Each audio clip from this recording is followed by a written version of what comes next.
guys. Today, what we're going to be doing, Feudalism. Decline of feudalism. We're talking about Decline of feudalism. This is actually our 7th episode of this.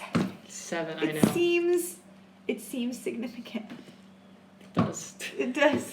I'm wearing my friend's thing. This is the Christmas lyrics. Why do you always have to talk about what you're wearing every time? It's my favorite sweatshirt. It's my hair gift that It's not like everyone's like looking at your clothes and being like, oh wow, where can I get that? I'm not.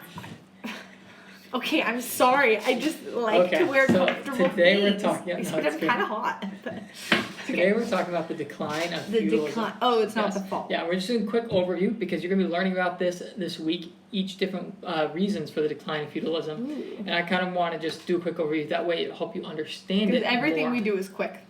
So it'll end up being like a 10-minute video. No, this will be quick. Okay. So let's get started. So the first reason for the decline of feudalism are new laws. And you'll be learning about the Magna Carta and model parliament and these new laws that are made that give peasants more rights.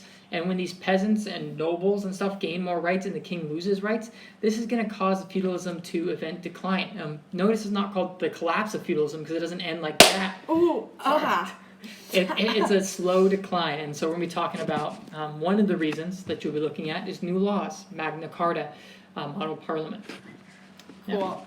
Yeah. The second one you'll be looking at is the Black Death, actually. Is this the plague? Bubonic plague, yeah. Oh. Yeah, man, and right now we're in a pandemic, and people are saying it's like this, but I have a feeling it's not. It's really not. Back then, about 33% of people would die in each town when it swept through. Oh, each town. Yeah, so that means, and it would sweep through sometimes multiple times. So let's say if your generation didn't have it, that means the next generation probably is going to get it, and a third of the people die. But there was actually a silver lining. Because so many people died, peasants became very valuable, and people began to want them, so they had to pay them more and give them things to help them to work for them. And because of that, because this causes the peasants to gain more power, and like new laws, this is going to help contribute to the decline of feudalism. Oh my goodness. Yeah. So how did it go away? It just stopped? Eventually, they're actually not exactly certain what it was. They used to think they knew what it was, but now they're not certain. They don't know what it was? Plague was. Yeah. It would carry on fleas. They knew that, which is funny because some people back then thought cats were bringing it around, so they killed all the cats. No. But cats actually ate the rats that the fleas traveled on. So by killing the cats, they brought more rats, and that meant the disease sounds like spread. a Dr. Seuss messed up book waiting to happen. Also, you see these doctors. You see these pictures of these like scary-looking doctors. Yeah. The reason they had that beak is because in that beak they would have smelly stuff that smelled good because they thought sicknesses were vapors, and so that if you smelled bad things, that's how sickness came in. So as long as you keep good smells in you, it'd be fine. What? So, yeah. That's so strange. Kind of crazy. Yeah. They also blamed it on the Jews and killed a lot of Jews too. Oh, that's horrible. I know, the poor Jews. And the last one is new weapon technology. So this is going to be talking about the longbows and crossbows and how knights were no longer valuable. They began to kill knights, because what used to happen, a knight would go to school and be training for years upon years to become a knight. They'd become a page and a squire, and they spent tons of money on their suit of armor and their horses. And so by the time they became a knight, there was an extreme amount of investment that went into them. But it turns out these longbows and crossbows, any random person can pick it up and with no training kill a knight. Uh-huh. And so when they did this, all of a sudden people began realizing, hey, these knights we're spending all this money and time on, they're really not worth it. And so that's going to be the third reason for the decline of feudalism. So new laws, the Black Death, and new weapon technology. Wow, all look at the poor horse. Yeah, the poor horse got shot. But I like how people always say poor horse, but there's a guy getting shot right on top of it. I mean, poor guy. I feel like the guy should be poor guy before we get mad at the horse. Poor guy. Is just doing it. The horse is a horse. Man, the horse is a horse, of course. That's from an old show. You're just going Dr. Seuss on us now. No, that's a different horse. All right. TV Land. So, what's our tea for today? So, today's our tea. Today we're going to be talking, we have our tea, iced tea. It's Ceylon tea. Again, guys, if there's any other tea that's really good, let us know. Because all I can find is like tea and green tea. Anyway.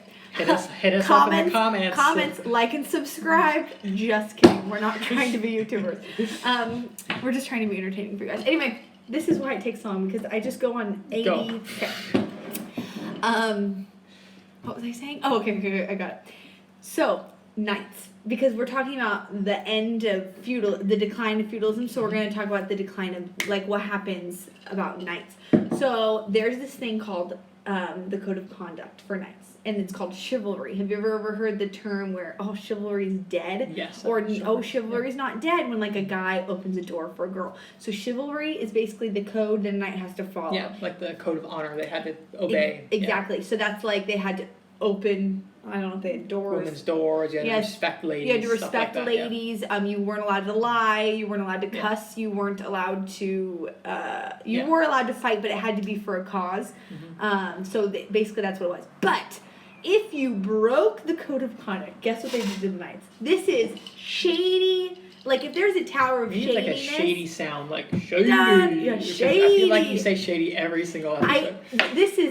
I don't know if it's shady. Okay, anyway, I'll let you decide if it's shady. So the knights, like when they broke a code of conduct, what they would do is they would take their shield and break it. They would take their sword and break it on their head. Mm-hmm. And then they would put them in a coffin. And a bunch of the other knights would put them up on their shoulders. And they're still alive. Like, they're not dead. And then they would walk around the town and humiliate them about how, like, oh, this is what he did, da-da-da. And then take him to the church and have a funeral of the death of being a knight. And then what happened to them after this? They weren't a knight anymore. Oh, the only other way. They pretended to have a funeral for them. For them to be dead. But if they're like alive, so you literally had to lay in this coffin and listen to all these people just throw shade at you. It's like if that's not shady, I don't know what is. But the only way that you could do that, the only way you could get back was the Crusades, which I don't know if you're going to talk about what the Crusades are. About the Crusades, yeah. Anyway, that was the only other way that they could get their knight status back. Well, but that's the tea. Bye, guys.